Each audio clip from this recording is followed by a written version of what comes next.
Mata tanpa jiwa, tempat yang terkenal dan berbahaya di dunia kekacauan, disebut mata tanpa jiwa karena dua alasan. Pertama, tak seorang pun yang masuk ke dalamnya akan keluar hidup-hidup. Kedua, tak seorang pun bisa keluar hidup-hidup karena konon jiwa dapat ditelan di dalamnya. Ye Chen, monyet, dan Dou Tian tiba di mata tanpa jiwa. Tak ada makhluk hidup yang rela tinggal di tempat sekelam itu. Di dalam kehampaan ini, terdapat pusaran air raksasa, yang seperti mata raksasa, yang merupakan mata tanpa jiwa. Awalnya, Ye Fan benar-benar dikejar dan dibunuh, dan tak ada cara untuk memasuki bumi, jadi ia langsung bergegas ke mata tanpa jiwa untuk berjudi. Bagaimanapun, jika kau tak bisa melarikan diri, kau pasti akan mati. Karena itu, kalian semua mati. Kau mungkin masih bisa hidup jika memasuki mata tanpa jiwa. Kau mau masuk? Monyet itu menatap Ye Chen dan menebak bahwa Ye Chen bersedia masuk dan menjelajah. Ada kekuatan jiwa yang kuat di dalamnya. Begitu kau memasukinya, jiwa itu akan ditelan, dan hanya tubuh yang tersisa saat itu, dan pasti akan mati, kata Dou Tian. Ye Chen berkata, putranya ada di dalam, tidak bisa diabaikan. Cobalah dengan tubuh yang terbelah dulu, kata Ye Chen, memisahkan tubuh, lalu masuk ke mata tanpa jiwa. Sebelum memasuki kejauhan, tubuh itu ditelan oleh kekuatan mata tanpa jiwa dan berubah menjadi ketiadaan. Hati Ye Chen terkejut, tiba-tiba ketakutan seperti itu. Apakah kau masih bisa merasakan bau keponakan besar? Tanya monyet itu. Ye Chen mengangguk, masih bisa merasakan, tetapi relatif lemah, jadi selalu tidak nyaman, aku harus pergi sendiri. Kau yakin? Jangan main-main, begitu kau masuk, tidak ada jalan kembali. Monyet itu berkata, ya, kekuatan jiwa di sini terlalu kuat. Jiwanya mungkin langsung ditarik keluar. Dou Tian juga membuka mulutnya. Ye Chen berkata, aku punya mantra 9 karakter, yang seharusnya bisa berfungsi. Jangan khawatir, aku punya rasa kepatutan. Monyet dan Dou Tian tahu bahwa Ye Chen telah mengambil keputusan dan putranya telah lama berada di dalamnya, jadi ayahnya tentu saja khawatir. Ye Chen melangkah ke dalam mata tanpa jiwa dalam satu langkah. Saat masuk, Ye Chen merasakan dampak kekuatan jiwa yang dahsyat, yang sangat menakutkan, dan langsung bisa menarik jiwanya. Ye Chen segera mengaktifkan kata pro, untuk melindungi jiwanya. Saat ini, Ye Chen menyadari bahwa situasinya jauh lebih baik. Meskipun sedikit tidak nyaman, tidak ada masalah besar dan bisa melanjutkan. Ye Chen terus berjalan menuju ke dalam, lalu sepenuhnya ditelan oleh mata tanpa jiwa, dan menghilang di hadapan monyet dan langit. Setelah memasuki mata tanpa jiwa, Ye Chen tiba di dunia yang tampak sangat tidak nyata. Ruang dunia ini terpelintir dan tampaknya disatukan oleh ruang yang terfragmentasi. Selain itu, di ruang ini, Ye Chen melihat banyak mayat sekaligus. Tulang-tulang ini adalah orang-orang kuat yang dipukuli. Karena mereka tidak dapat dihancurkan untuk sementara waktu, mereka dilemparkan ke mata tanpa jiwa, yang dipecahkan oleh mata tanpa jiwa. Mata tanpa jiwa dapat melahap semua jiwa. Bahkan roh dewa gelar kuno dapat ditelan, dan dewa tertinggi gelar tidak berani melangkah ke dalamnya dengan mudah. Jika Ye Chen tidak memiliki kata kebenaran, pada saat masuk, jiwa benar-benar ditarik pergi. Ye Chen melihat banyak mayat dan kerangka di pintu masuk mata tanpa jiwa, yang menunjukkan bahwa orang-orang ini diambil dari jiwa mereka segera setelah mereka masuk. Mereka mati di sini, dan mereka bahkan tidak memiliki kesempatan untuk melawan. Namun, Ye Chen tidak melihat mayat terakhir. Ye Fan datang hanya beberapa bulan, jadi tidak mungkin mayatnya membusuk. Jika dia meninggal, mayatnya pasti ada di dekat sini. Namun, Ye Chen tidak menemukan mayat Ye Fan, yang membuat Ye Chen merasa sedikit lega. Untung saja tidak melihat mayat, setidaknya tidak segera setelah masuk. Ye Chen terus berjalan maju, tanpa mengambil beberapa langkah. Di ruang yang berliku-liku itu, terdengar tawa suram, seperti hantu yang ganas. Ada orang lain di sini, lihat saja berapa lama dia bisa bertahan di sini. Orang terakhir itu masuk terlalu dalam dan tidak tahu apakah dia sudah mati. Orang ini sepertinya tidak melawan. Dia tampak tenang, tidak bisakah kekuatan di sini memengaruhinya. Beberapa suara datang dari seluruh dunia. Ye Chen melihat beberapa sosok yang tidak lengkap di kehampaan yang terdistorsi. Ini adalah roh-roh sisa, yang seharusnya merupakan jiwa-jiwa sisa dari mereka yang telah dilucuti jiwanya. Ye Chen meraihnya dengan santai, dan menghentikan jiwa sisa yang datang. Hantu itu terkejut, jangan bunuh aku. Jangan bunuh aku hanya hantu, aku tidak ingin mati. Katakan padaku kemana perginya orang yang datang sebelumnya. Tanya Ye Chen, orang itu pergi ke kedalaman mata tanpa jiwa, tempat yang belum pernah kita kunjungi dan tidak berani kita kunjungi. Jiwa sisa itu berkata, Ye Chen berkata, bagaimana keadaan orang itu? Sepertinya orang itu telah memperoleh sesuatu yang berharga untuk melawan kekuatan di sini. Apa isinya? Tanya Ye Chen. Jiwa sisa berkata, tidak tahu apa isinya, kita tidak berani masuk. Setelah masuk, bahkan jiwa sisa pun tidak akan tinggal. Artinya, kekuatan di dalamnya lebih menakutkan daripada kekuatan luar. Ye Chen Dao, jiwa sisa itu berkata, ini lebih dari sedikit lebih kuat. Kita tidak ingin mengatakan bahwa kita bahkan tidak bisa mendekatinya. Sebelumnya, ada beberapa orang kuat yang jiwanya dilucuti, tetapi mereka mampu meninggalkan beberapa jiwa sisa yang relatif utuh. Orang-orang itu mencoba yang terbaik untuk masuk, tetapi mereka belum berhasil. Mereka hanya ditelan oleh kekuatan di dalam. Ye Chen melepaskan hantu itu, lalu menatap ke depan. Tidak heran kalau Xiao Fan datang dengan baik. Ternyata dia mendapatkan harta karun itu, gumam Ye Chen dalam hati, lalu melanjutkan langkahnya. Ye Chen berjalan jauh. Sebelumnya, ia masih bisa melihat beberapa jiwa yang tersisa. Sekarang, ia tak bisa melihat bayangan mereka. Terlebih lagi, Ye Chen juga merasa bahwa kekuatan jiwa di sini lebih mengerikan dari sebelumnya. Ribuan mil kemudian, Ye Chen melihat sebuah prasasti batu besar dengan tulisan, pencerahan jiwa terukir di atasnya. Ye Chen berdiri di depan prasasti batu itu dan merasakan kekuatan jiwa yang dahsyat mengalir dari prasasti itu. Jika itu adalah jiwa yang tersisa, ia akan hancur dalam sekejap. Ye Chen melewati prasasti batu itu, lalu merasakan kekuatan jiwa yang kuat, seolah-olah jiwa itu akan direnggut. Ye Chen akan menggunakan kata-kata itu hingga batasnya, yang menghalangi kekuatan ini. Ye Chen sangat yakin bahwa tidak akan ada orang lain di dalam. Ia berteriak, "Xiao Fanzi, di mana kau?"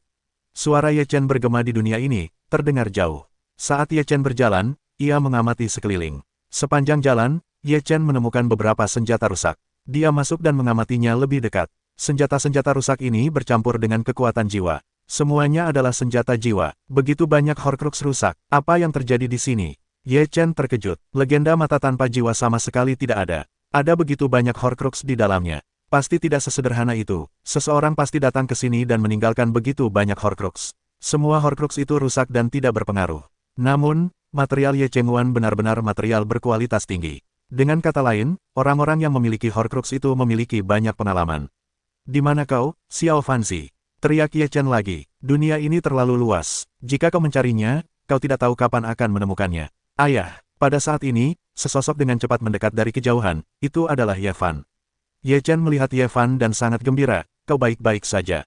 "Ayah, kenapa ayah masuk?" Ye Fan terkejut. "Jika ayah masuk, ayahku akan masuk dan mencarimu. Aku punya perlindungan kata demi kata. Aku akan baik-baik saja," kata Ye Chen, tiba-tiba menemukan kekuatan jiwa Ye Fan menjadi sangat mengerikan. "Kenapa kekuatan jiwamu begitu kuat?" "Saat aku berlatih, aku mendapatkan manik jiwa bernama Hun Sese. Awalnya, aku ingin mewariskannya kepada ayahku untuk dimurnikan. Namun, ketika aku dikejar dan dibunuh, aku langsung masuk ke dalam mata tanpa jiwa. Namun, aku tidak menyangka manik jiwa itu langsung masuk ke dalam pikiranku, dan kemudian aku bisa bertahan hidup di mata tanpa jiwa ini." Ye Fan berkata, "Kemudian, ketika aku datang ke sini, manik jiwa itu menyerap banyak kekuatan jiwa yang kuat, dan kekuatan jiwaku pun meningkat pesat. Meskipun tubuhku hanya disebut dewa tingkat keempat, jiwaku selama ini diperkirakan telah mencapai kekuatan 89 tingkat dewa." Ye Chen mendengar kata-kata itu, matanya berbinar, dan langsung gembira, lalu berkata, "Sepertinya ini benar-benar berkah tersembunyi. Aku berniat untuk terus berlatih di sini untuk sementara waktu. Kurasa pasti ada rahasia di dalamnya yang belum terungkap," kata Ye Fan. Ye Chen mengangguk dan berkata, "Keberadaan Horcrux ini menunjukkan bahwa banyak orang yang telah mempraktikkan kekuatan jiwa telah datang ke sini, tetapi mereka semua telah meninggalkannya. Pasti ada alasannya." Ye Fan berkata, "Kurasa begitu juga, jadi aku berencana untuk melakukan eksplorasi yang baik dan membuat jiwaku lebih kuat. Pada saat itu, meskipun alamnya tidak sebaik itu, jika kau terkejut, kau tidak akan kesulitan membunuh orang yang kekuatannya lebih tinggi dariku. Baiklah, kau harus lebih berhati-hati. Jika ada bahaya, kau harus segera pergi," Ye Chen memperingatkan. Ye Fan mengangguk, "Ayah, sepertinya lebih aman di sini daripada di luar." Ye Chen tersenyum, lalu berkata, "Ayah akan membereskan orang-orang di luar.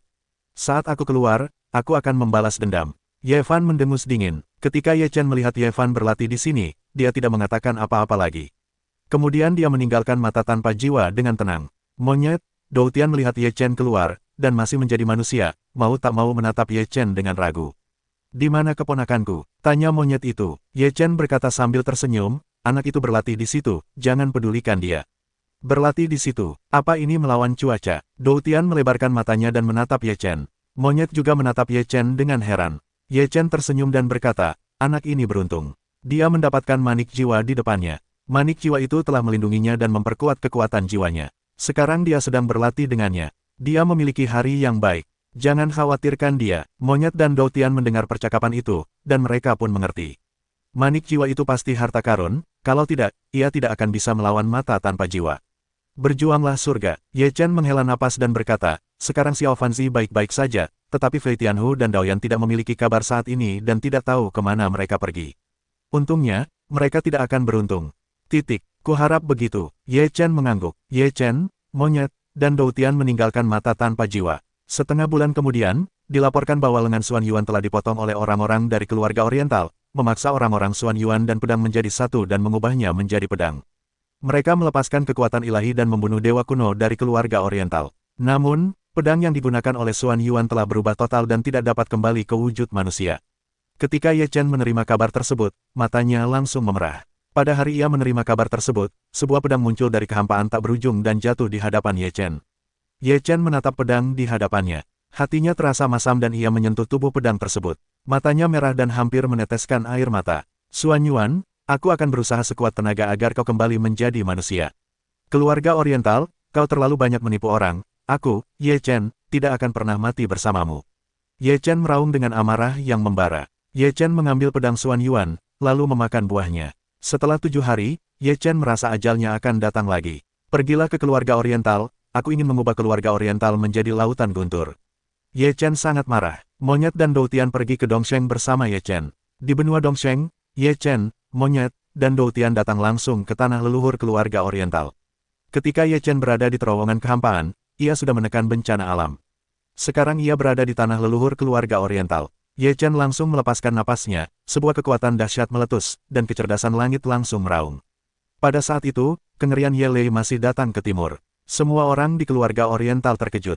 Mereka takut melihat Tianji. Gerbang gunung leluhur dimusnahkan dan langsung dihancurkan di Tianji. Monyet dan Dou Tian, yang tidak memiliki hobi lain, bergegas ke kebun suci keluarga Oriental dan memetik semua buah sebelum kehancuran keluarga Oriental. Para tokoh kuat dari keluarga Oriental muncul satu demi satu. Melihat Ye Chen datang membawa bencana, mereka semua tampak pucat. Di bawah bencana seperti itu, tanah leluhur keluarga Oriental tak terlindungi. Keluarga Oriental, kalian terlalu banyak menipu orang. Hari ini aku ingin kalian membayar harga yang menyakitkan. Ye Chen meraung dan bergegas ke istana tanah leluhur keluarga Oriental. Hentikan dia, teriak seseorang. Kemudian banyak tokoh kuat mengorbankan senjata sakti mereka, tetapi semuanya hancur di Tianji. Mereka tak sanggup menahan gemuruh guntur seperti itu. Tak seorang pun berani mendekati bencana seperti itu, tetapi kecepatan gerak Ye Chen begitu cepat sehingga banyak anggota keluarga Oriental tak dapat menghindar, sehingga mereka tenggelam dalam gemuruh guntur, dan tubuh mereka seketika lenyap.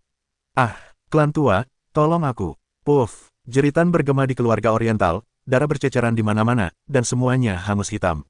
Kemanapun Ye Chen pergi, ia hancur. Xiongba Oriental, kepala keluarga Oriental, tampak sangat buruk rupa. Meskipun telah mencapai tingkat 9 gelar Taigu, ia tidak berani mendekatinya dalam menghadapi bencana seperti itu. Tolong keluarkan pedang Tian Xuan, karena benda langit yang kacau telah datang ke pintu kita, kau harus membunuhnya. Wajah tiran timur itu muram. Sebuah pisau ungu besar melesat dari langit dengan kecepatan tinggi dan membunuh Ye Chen. Ye Chen merasakan kekuatan pisau besar itu, dan raut wajahnya sedikit berubah. Pada saat ini, sebuah tombak bergambar langit persegi melesat keluar dan bertabrakan dengan pisau besar itu.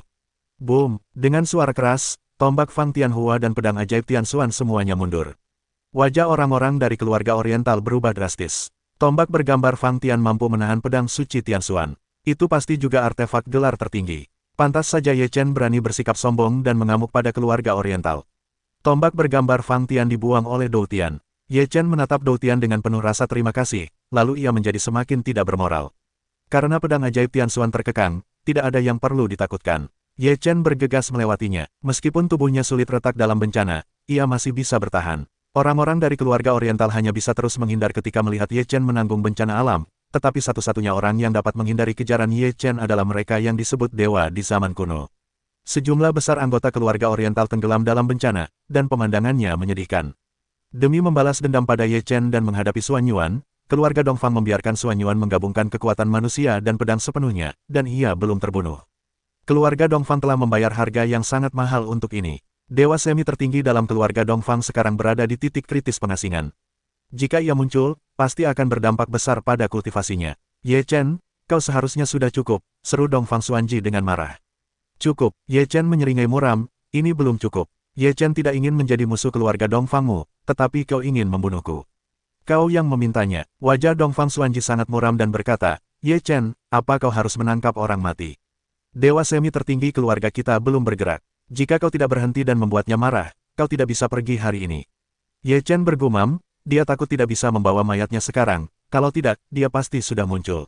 Jika ada kesulitan bagi keluarga kita, dewa tertinggi keluarga kita pasti akan muncul. Ye Chen, ketika kau melihat sesuatu yang baik, kau bisa menghentikannya.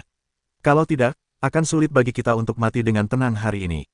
Oriental Xuanji bersorak. Ye Chen berkata, aku belum cukup membunuh. Benda langit yang kacau, jika kau melangkah lebih jauh sedikit lagi, jika aku muncul, aku akan membunuhmu. Sebuah suara berat terdengar di keluarga Oriental, penuh martabat dan amarah. Wajah Ye Chen sedikit berubah. Jika Dewa Gelar Tertinggi benar-benar muncul, dia tidak akan mampu melawannya. Sekarang dia telah membunuh banyak anggota keluarga Oriental, dan menghancurkan begitu banyak tanah leluhur keluarga Oriental, itu sudah cukup untuk saat ini. Ye Chen melihat ke arah Monyet dan Dou Tian. Mereka telah menghancurkan Taman Senguo sepenuhnya. Ye Chen tidak ragu lagi dan bergegas keluar dari tanah leluhur keluarga Oriental. Semua orang dari keluarga Oriental merasa lega, dan kemudian wajah mereka muram. Sungguh memalukan bahwa keluarga besar dewa tertinggi mereka terbunuh oleh benda langit yang kacau di tanah leluhur mereka dan begitu banyak orang meninggal. Ye Chen pergi dengan bencana itu, dan kemudian memilih kekosongan untuk serius menyeberangi perampokan. Setelah putaran pertama bencana alam berlalu, yang kedua datang. Meskipun set Tianba kedua lebih sedikit dari yang pertama, itu lebih kuat. Ye Chen berteriak dalam bencana, dan tubuhnya akan meledak, hampir tidak dapat menahannya. Setelah putaran pertama bencana alam, Ye Chen sudah berkulit dan berdaging, hampir tidak ada daging yang baik. Tapi itu jauh lebih baik daripada saat perampokan pertama. Setelah bencana ketiga, Ye Chen merasakan kekuatan kehancuran, seluruh keinginan langit dan bumi akan menghancurkannya, karena dia terlalu mengerikan. Ye Chen meraung di bawah bencana, dan tubuhnya meledak. Jika bukan karena kebenaran, Ye Chen tidak akan mampu bertahan hidup. Selain guntur dan roh pedang, putaran ketiga Tianji membuat mata Monyet dan Dou Tian lurus. Itu benar-benar mengerikan. Ye Chen hampir diambang kematian, yang akan menghalangi putaran ketiga perampokan langit, dan kemudian kata pengguna Zhenyan pulih dengan cepat. Ketika Ye Chen pulih, Ye Chen duduk berlutut, dengan hati-hati merasakan perubahan dalam tubuhnya. Tubuh langitnya yang kacau telah banyak pulih, dan semakin banyak kekuatan kacau yang dapat dilepaskan di tubuhnya. Ye Chen dengan lancar memasuki ranah 8 tingkat Dewa Gelar. Napasnya mengerikan, yang membuat orang merasa bahwa ini adalah lantai 8 Dewa Gelar. Ye Chen membawa Tianji untuk membuat keributan besar tentang tanah leluhur keluarga Oriental. Semua orang terkejut. Ye Chen benar-benar berani. Pada saat yang sama, banyak kekuatan juga bersalah. Balas dendam Ye Chen benar-benar gila. Siapapun yang memprovokasi Chaos Celestial Body akan bernasib buruk. Kekacauan semakin kuat, dan kecepatan kemajuannya terlalu mengerikan. Jika terus seperti ini, cepat atau lambat Chaos Celestial Body akan mencapai puncaknya. Pada saat itu, kemuliaan dewa tertinggi yang tak terkalahkan akan terbantahkan. Sepertinya kekuatan-kekuatan besar tidak bisa membiarkan Chaos Celestial Body terus begitu kuat.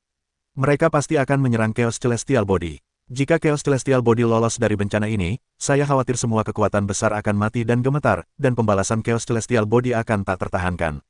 Di dunia Chaos, beberapa orang membicarakannya. Mereka semua penasaran apakah Chaos Celestial Body dapat mencapai kesuksesan besar. Ye Chen juga menerima pesan dari Yu Song, meminta Ye Chen untuk menghindari Dao Ting. Kekuatan-kekuatan besar tidak akan pernah menyerah begitu saja. Namun, Ye Chen menolak. Kali ini, dia tidak berniat bersembunyi. Dia harus menghadapinya dan membuat kekuatan-kekuatan besar mengerti bahwa dia tidak mudah dikenali, dan siapa yang memprovokasinya adalah orang yang tidak beruntung. Ye Chen duduk di atas batu, mengunyah buah dewa, dan berkata, kita harus pergi ke tanah pencerahan dewa. Apa yang kau lakukan di sana? Tanya monyet itu. Ye Chen berkata, pergi dan kembalikan kotak kayu di tanganku kepada Kaisar Sihir. Kita berada dalam situasi yang sangat buruk sekarang. Jika Kaisar Sihir berutang budi pada kita, dia pasti akan membantu kita 1 atau 2. Monyet itu berkata, iblis itu licik, bagaimana kalau mereka tidak mengakuinya? Jika mereka tidak mengakuinya, mereka hanya akan memiliki paling banyak 1 dewa gelar tertinggi dan 1 lagi pesaing bagi dewa gelar tertinggi lainnya. Ye Chen tidak peduli dengan Tao. Hatimu memang besar, tapi kau harus mencobanya. Jika keluarga iblis bukan orang yang tidak tahu berterima kasih, pasti akan ada penolong. Monyet itu mengangguk. Kemudian mereka langsung menuju ke tanah dewa. Ketika mereka memasuki tanah Senki, mereka dikejar dan dibunuh dengan panik. Kali ini, mereka benar-benar percaya diri. Mereka memegang artefak gelar tertinggi. Armor surgawi tanah Senki tidak ada bedanya dengan memotong melon dan sayuran. Setibanya di tanah Senki, mereka langsung menuju kota Senjia. Setelah ketiga orang Ye Chen tiba di kota Senjia, terjadi beberapa perubahan di Senjia yang besar di istana kekaisaran Senjia. Penjaga Senjia sangat gembira dan segera melapor kepada mereka. Jauh di dalam istana, Kaisar Kekaisaran Senjia segera mengeluarkan perintah.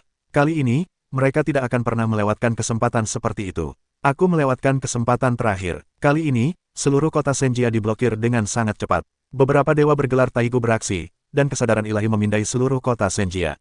Ye Chen, Monyet, dan Dou Tian semuanya merasakan berlalunya kesadaran ilahi yang kuat. Sepertinya Kaisar Sirah Ajaib sekarang merasakan kotak kayu itu. Ye Chen juga merasakan perubahan pada kotak kayu itu. Mereka bertiga berjalan dengan tenang menuju istana Kekaisaran Senjia. Sebelum mereka bertiga tiba di istana, mereka dihentikan oleh dua lelaki tua. Benda langit yang kacau, dua monyet. Kedua lelaki tua itu melihat Ye Chen dan monyet, wajah mereka sedikit berubah.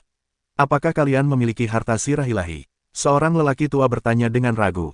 Ye Chen berkata, aku di sini untuk mengembalikan harta ini. Ye Chen mengeluarkan kotak kayu itu. Setelah kedua lelaki tua itu melihatnya, mata mereka tiba-tiba membeku. Serahkan saja pada kami, kata salah satu dari mereka. Ye Chen menggelengkan kepalanya dan berkata, aku akan mengembalikannya kepada Kaisar Sihir. Kaisar Sirah Ajaib, sampai sekarang, kau belum tahu asal-usul baju sirah itu. Kau benar-benar bodoh. Ye Chen mencibir. Benda langit keos, Kekaisaran Baju Sirah Dewa kami tidak ingin menaruh dendam padamu, jadi kembalikan harta itu ke Kekaisaran Baju Sirah Dewa kami, kita tidak ada hubungannya. Seorang lelaki tua berkata, monyet itu berkata, apakah ini milikmu? Ini milik Kaisar Baju Sirah Sihir, kami ingin mengembalikannya kepada Kaisar Baju Sirah Sihir. Harta ini hilang dari tangan kami. Jika kau ingin mengembalikannya, kau tentu akan mengembalikannya kepada kami, kata lelaki tua dari Kekaisaran Senjia dengan dingin. Percuma bicara lagi, kau tidak bisa memasuki istana Kekaisaran Senjia hari ini.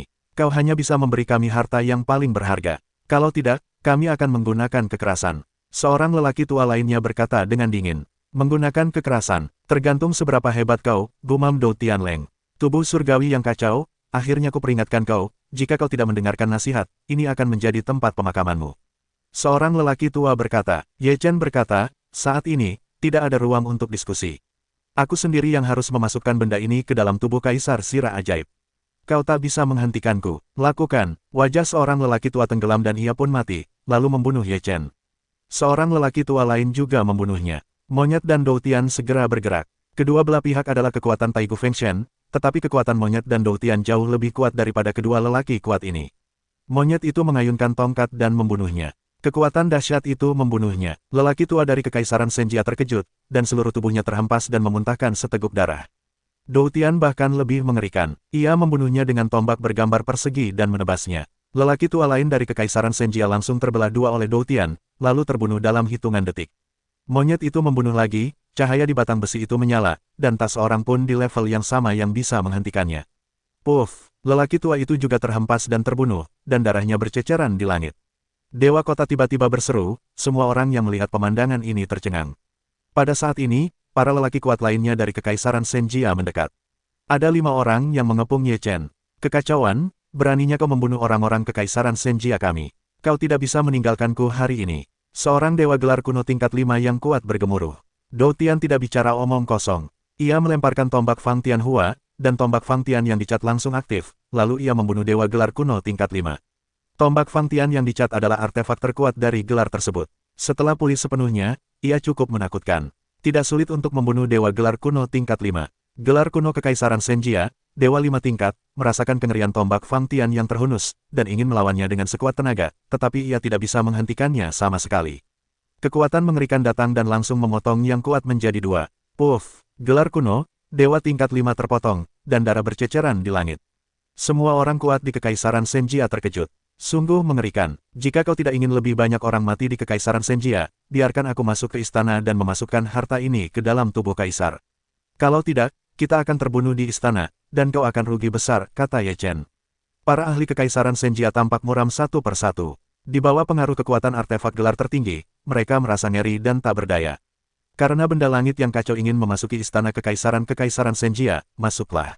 Pada saat ini, sebuah suara keras datang dari istana, menggelegar bagai guntur. Tombak Fang Tianhua melesat melintasi langit, menangkis kekuatan itu dan menghancurkannya. Jika kau berani menggunakannya, aku akan mengembalikannya. Dou Tian mendengus, lalu Fang Tian menghunus tombaknya dan menebaskannya ke arah istana. Boom! Kekuatan teror langsung menuju ke istana. Sebuah kekuatan teror bergegas keluar dari istana untuk melawan, tetapi tak terhentikan. Boom! Kekuatan lukisan tombak Fang Tian sangat dahsyat. Gempa tersebut langsung membelah dinding istana, dan seluruh dinding runtuh setengahnya.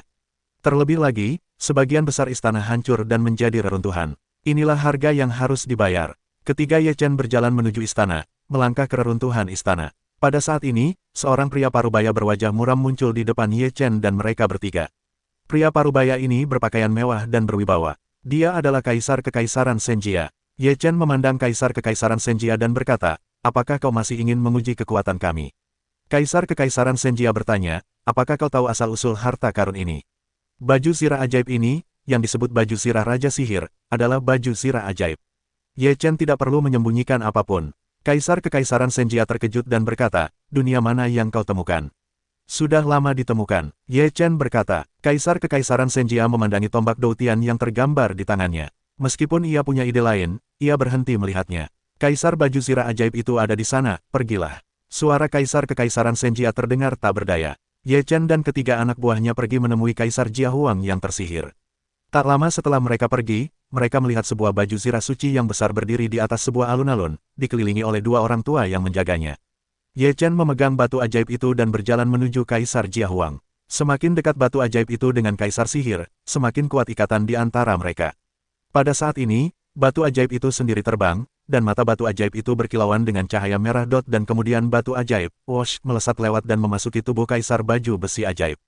Batu ajaib itu jatuh ke posisi semula. Saat menyatu sempurna dengan Kaisar Sirah Ajaib, sebuah kekuatan dahsyat mengalir keluar dalam sekejap dan menyebar ke seluruh tubuh Kaisar Sirah Ajaib. Kaisar Sirah Ajaib, yang telah tertidur selama beberapa bulan, bergerak saat itu. Cahaya merah di matanya berkelap-kelip, dan seluruh tubuhnya juga dipenuhi warna. Sepertinya ia sedang mengisi seluruh tubuhnya dengan energi. Raungan, Kaisar Sirah Ajaib meraung, dunia bergetar. Ledakan, kemudian, sebuah kekuatan dahsyat meletus, Ye Chen dan yang lainnya terguncang mundur. Aku hidup kembali. Sebuah suara berat datang dari tubuh Kaisar Sirah Ajaib. Tubuh Kaisar Sirah Ajaib bergerak, lalu menatap Ye Chen. Ye Chen berada di depan Kaisar Sirah Ajaib, yang seperti Jenderal Semut, sangat kecil. Apakah kau membawa batu itu kembali? Kata Kaisar Sirah Ajaib. Ye Chen berkata, selamat atas kebangkitan Kaisar Sirah Ajaib. Nak, aku tidak berutang budi padamu. Silakan minta apa yang kau inginkan. Kaisar Sirah Ajaib. Ye Chen sedikit terdiam. Apakah hubungan antar manusia ini harus segera dibalas? Betapa baiknya berhutang. Aku memang punya beberapa permintaan. Hanya saja, tidak sekarang. Generasi muda berharap generasi mendatang dapat membantu generasi muda suatu saat nanti. Kata Ye Chen, apakah kau bermaksud membuat Kaisar berutang budi padamu? Aku tidak berani, tapi aku tidak punya permintaan sekarang. Ye Chen berkata. Kaisar Sirah Ajaib berkata, kalau kau punya permintaan, katakan padaku, Kaisar ini tidak suka berutang terlalu lama. Setelah berkata demikian, Kaisar Sirah Ajaib bergegas, lalu langsung menghilang di depan semua orang. Kekaisaran Senjia sangat tidak rela melihat Raja Sihir pergi seperti ini. Mereka telah memiliki Kaisar Sirah Ajaib selama bertahun-tahun dan telah menjaganya, tetapi mereka tidak mendapatkan apa-apa. Benda langit keos, jaga dirimu baik-baik. Kaisar Kekaisaran Senjia mendengus dan pergi dalam hati. Ye Chen tidak berpikir begitu. Tujuannya adalah mencapainya sekarang. Cukup, setelah ketiganya meninggalkan negeri Senki, mereka mendengar kabar bahwa ada seorang Buddha di keluarga Buddha. Mereka mengatakan bahwa Chaos Celestial Body dan Monkeys terkait dengan keluarga Buddha, dan mereka ingin mengubah Chaos Celestial Body dan Monkeys. Suara ini cukup keras, dan mengguncang seluruh dunia Chaos dalam waktu singkat. Namun, beberapa orang meragukan kekuatan Buddha. Begitu banyak orang yang gagal membunuh Chaos Celestial Body. Mungkinkah dia hanya seorang Buddha?